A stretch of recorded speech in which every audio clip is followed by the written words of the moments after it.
इस वीडियो में हम लर्न करेंगे पंक्चुएशन मार्क्स। पंक्चुएशन मार्क्स कौन कौन से होते हैं, लैंग्वेज में उनकी क्या इम्पोर्टेंस है, और ये जो पंक्चुएशन मार्क्स होते हैं कहाँ कहाँ पर इनका यूज़ किया जाता है, ये तीनों बातें कवर करेंगे हम इस वीडियो में। सबसे पहले तो देख लेते हैं, पढ़ लेते हैं कौन कौन से पंक्चुएशन मार्क्स हैं। फर्स्ट है कैपिटल लेटर्स ABCD Z तक। ये पता ही है, जो लेटर्स होते हैं वो कैपिटल भी होते हैं और स्मॉल भी होते हैं। सेकंड है फुल स्टॉप, ये इस तरह से सेंटेंस के लास्ट में लगता है, आप पहचानते हो इसको सही से। क्वेश्चन मार्क, इसका ये मार्क होता है, ये निशान होता है। इन्वर्टेड कोमास, ये इस तरह से लिखे जाते हैं, इनको डबल इन्वर्टेड कोमा कहा जाता है और इनको सिंगल कोमा, इसका इस तरह का निशान होता है। अपोस्ट्रॉफी, ये भी एक कोमा के तरह का ही निशान होता है, लेकिन ये ऊपर लगता है। अपोस्ट्रॉफी का यूज़ हमेशा ऊपर होता है, डिटेल में पढ़ेंगे तब देखेंगे। Sign of exclamation, brackets, dash, hyphen, ये हाइफन, डैश बड़ा होता है, हाइफन इससे छोटा होता है। कॉलन, सेमी कॉलन, और लास्ट में है एलिप्सिस, 3 और 4। ये तो थे हमारे सारे पंक्चुएशन मार्क्स। अब पढ़ते हैं इनका क्या इम्पोर्टेंस है, क्या यूज़ है भाषा में। लिखित भाषा में मीनिंग को स्पष्ट करने के लिए हमें पंक्चुएशन मार्क्स की ज़रूरत पड़ती है, और अगर हम पंक्चुएशन मार्क्स का प्रयोग नहीं करेंगे तो अर्थ स्पष्ट नहीं हो पाएगा, और कई बार तो बिल्कुल गलत मीनिंग निकल जाता है। ये बात क्लियर हो जाएगी इस एग्ज़ाम्पल से। फर्स्ट देखो, Rishabh likes cooking his dog and his family. Rishabh like पसंद करता है, कुकिंग हिज डॉग अपने कुत्ते को पकाना, एंड हिज फैमिली और अपने परिवार को, जबकि ऐसा अर्थ तो नहीं होना चाहिए। सही क्या होगा, ऋषभ लाइक्स कुकिंग, ऋषभ को पसंद है कुकिंग करना, खाना बनाना। हिज डॉग अपना कुत्ता पसंद है, एंड हिज फैमिली और अपना परिवार। दूसरा एग्जाम्पल देखो, मीनू, यहाँ पे देखो कोमा, एक कोमा नहीं लगाते तो उसका ये अर्थ निकल जाता है, और जबकि कोमा लगाने से इसका सही अर्थ बनता है। मीनू इज़ ऑन लीव, इसमें सीधी सी बात बताई गई है कि मीनू आज छुट्टी पे है, लीव पे है। सेकंड देखो, लास्ट में फुल स्टॉप लगाया है हमने, मीनू इज़ ऑन लीव, इसमें पूछा गया है क्या मीनू लीव पे है, और लास्ट में क्या लगा दिया, question mark.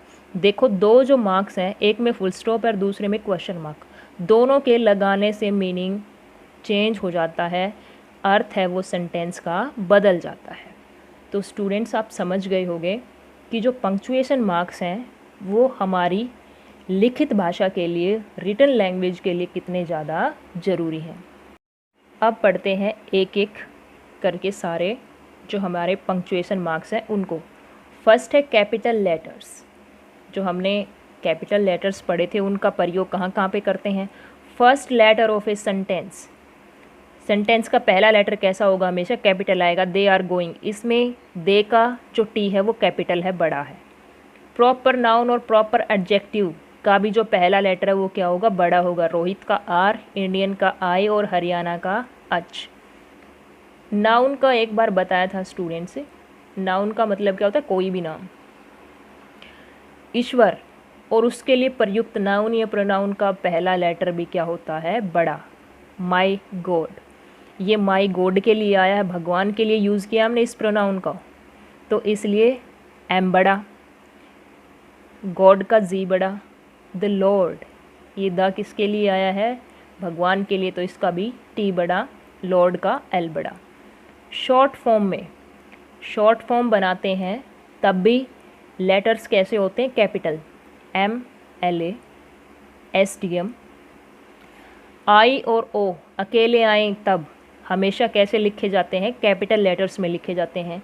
He is taller than I, he is taller than I बड़ा आया इसमें।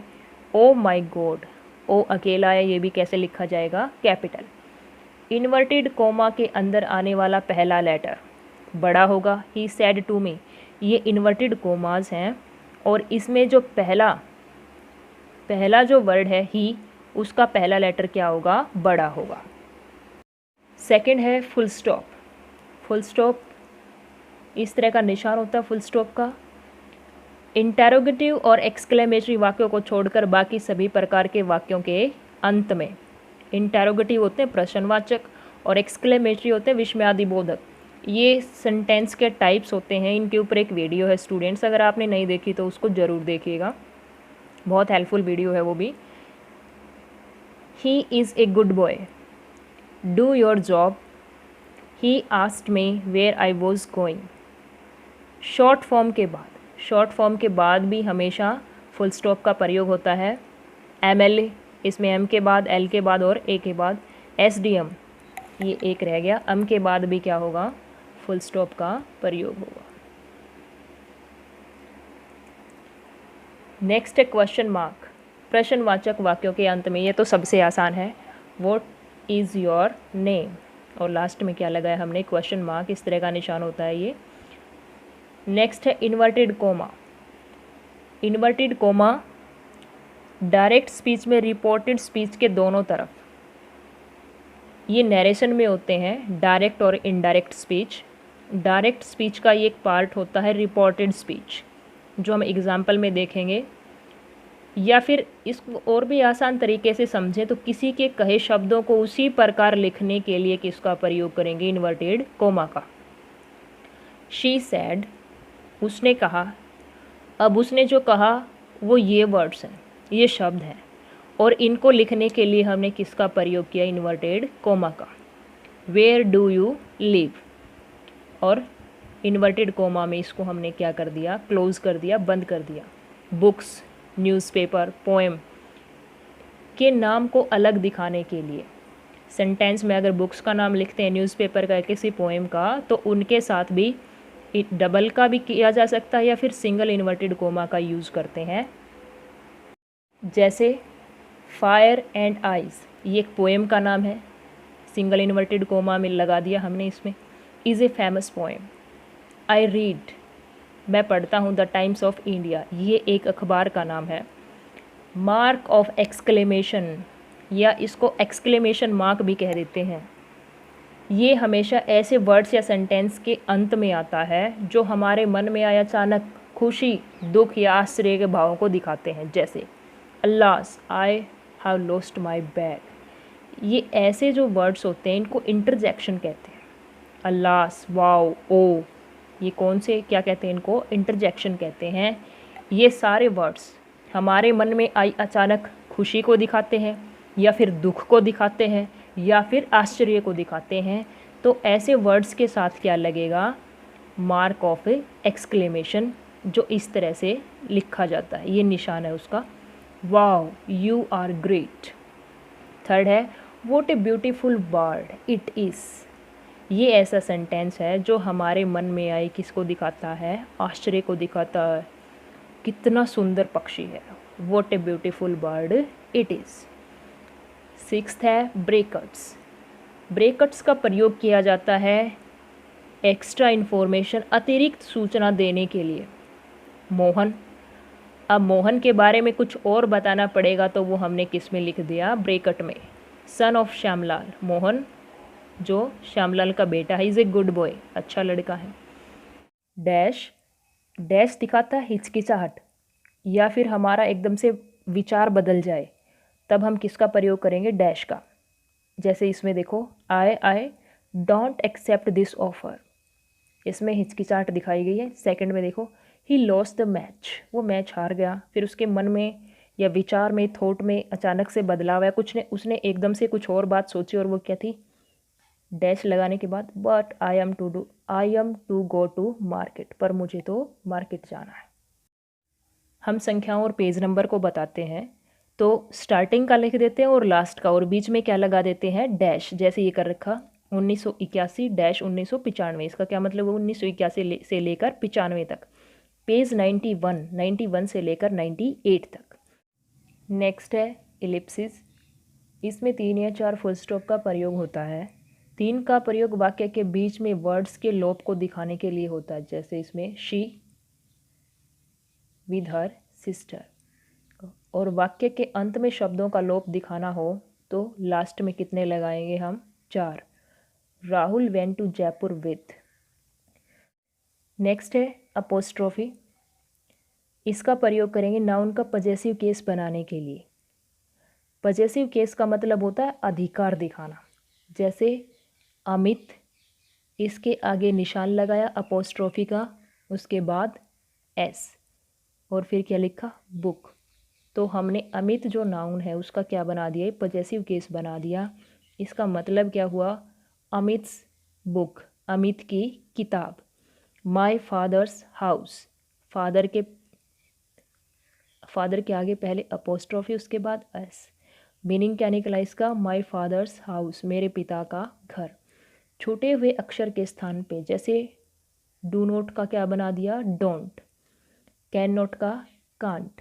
ये कॉन्ट्रैक्टेड फॉर्म बोली जाती हैं। इन कॉन्ट्रैक्टेड फॉर्म बनाने के लिए भी किसका प्रयोग करते हैं? अपोस्ट्रोफी का। हाइफन।